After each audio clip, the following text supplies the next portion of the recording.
Akala ko pa nung tayo pang dalawa, sinelang ay okay ka na.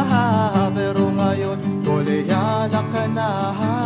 Mas trip mong magtoma. Ewan ko kung paano ka na barkada sa mga walang kwenta. Sa payo ko, makinig ka. Kilala ko sila. Huwag kang sasama, kakantutin ka lang nila. Huwag kang maniwala, kakantutin ka lang nila.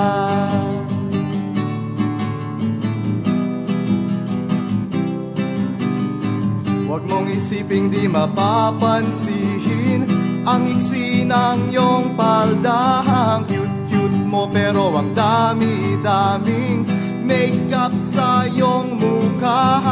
Sangkahang yosi, sang boteng bihir, maya-maya ay senglot ka na. Sa payo ko ay makinig ka. Kilala ko sila. Huwag kang